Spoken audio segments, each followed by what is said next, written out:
be doing something like this, and it is very awkward for me, but I'm going to try. About 3 months ago, um, I was really struck by the death of Davey and Natalie Lloyd, and they were tragically killed in Haiti. And I knew Natalie as a young child and am very close with some of her family, and it devastated me. And I drove back there with my kids and my husband to go to the funeral. And to be honest, nothing went like I planned, like I wanted it to go. I wasn't even able to see a lot of the family, just one thing after another happened. Not important, but I was able to go to the funeral. And one thing that really just bothered me was they were doing such great work for the Lord. They were missionaries in Haiti, and I looked at the life that they were living and saw such great potential and life that was just stolen, and it broke my heart. And honestly just thought, if I, not if I, you can cut that part out. I honestly just thought I should have been the one to go, because the things that I'm doing for the Lord don't measure up to what that they were doing.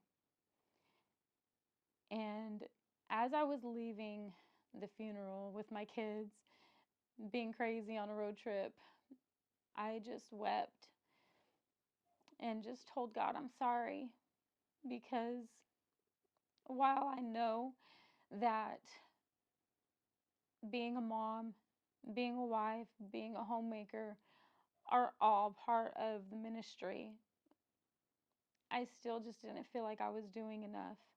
And God laid it on my heart to start this, whatever this is. And at first I was like, oh yeah, that would be a great idea. But as I got to thinking about it more, I didn't want to do it at all. But we have a voice. You have a voice. And whatever God lays on our hearts or tells us to do, it's important that we obey. So that's what I am doing right now. I'm thankful for the life of Davey and Natalie Lloyd, and I'm dedicating this video to them in part, as well as somebody else I'll mention later. And I'm thankful that I was able to check myself. So also a part of this trip that I took to go and pay my respects to Davey and Natalie Lloyd's family, on the way home, I stopped at a rehabilitation center in Oklahoma to visit a friend who recently had a stroke and is still on the mend. And I wanted to go. I was really close with his mom. I wanted to go and pay my respects to them as well.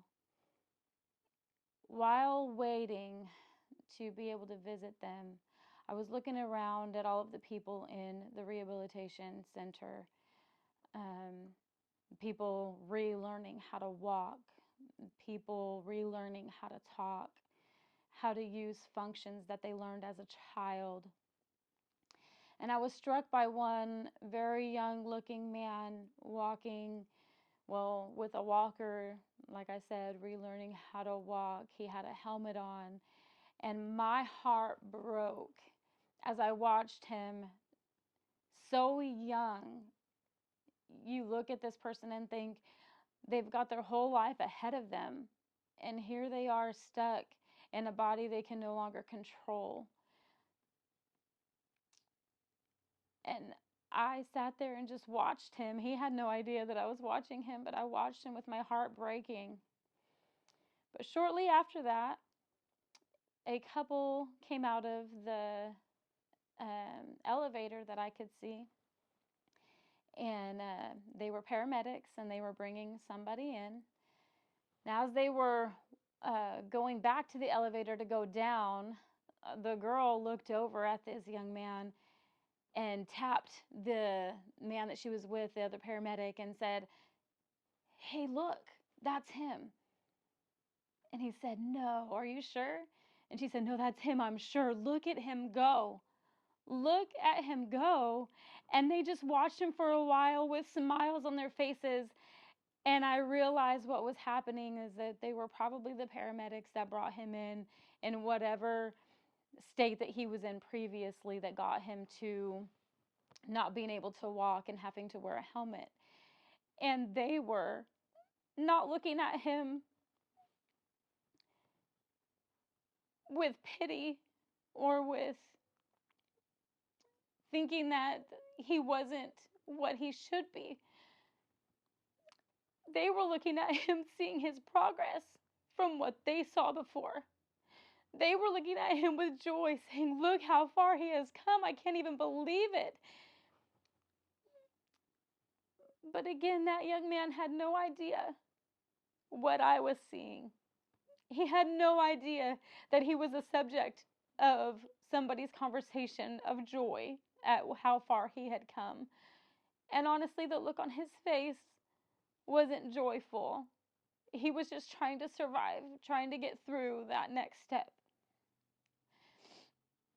And on the way home after that visit, I felt like God told me to go ahead and put this in my very first video. And just to let people know that we are all like that young man.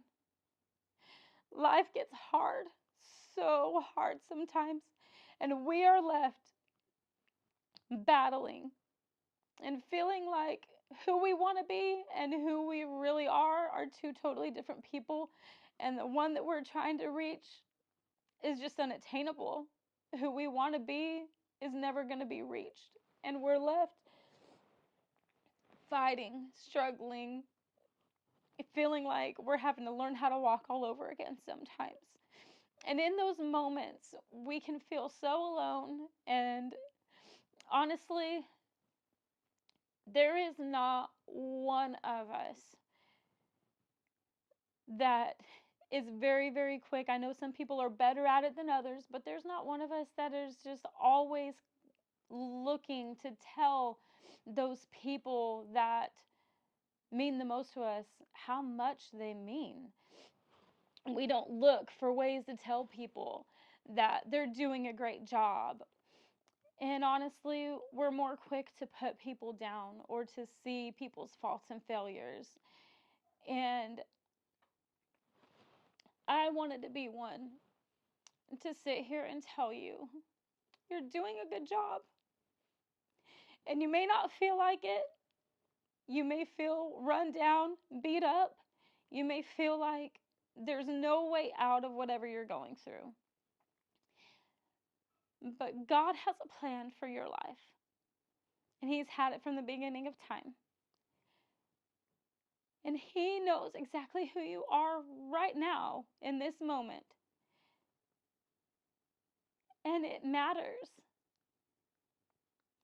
You're going to come through what you're going through right now.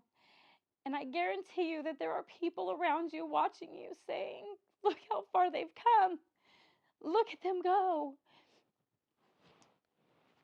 I imagine being surrounded by the cloud of witnesses that the Bible talks about, even now, not just whenever we're entering into heaven, but even now with the saints of old saying, "You're going to make it. Look how far you've come. You're doing so much better than you even realize. And I'm proud of you, and I'm cheering you on." And I just wanted to be that voice that tells you, even if I don't know you, you're doing so good. And other people may look at you and see your faults and failures. Let them. We all have them. It's normal. But try to listen to the voice that's saying, just keep going, one step at a time. Even if you're having to learn how to walk all over again, learn how to walk all over again. And it may not look the same as it used to. but it's good. And you're going to reach your goal. I'm cheering for you. I'm going to leave you with a song that I heard recently by For King and Country called Cheering You On. It says, there are days when you feel life is inside out. And there are nights when your mind doesn't want to settle down. You're in between who you are and who you want to be.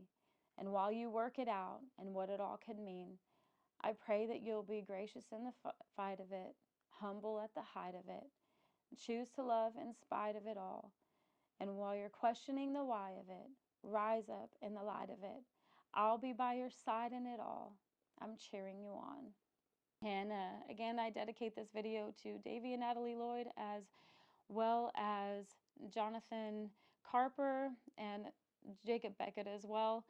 And I'm praying for you all, the families, and praying that God will help you to reach what He has in store for you. For now, goodbye.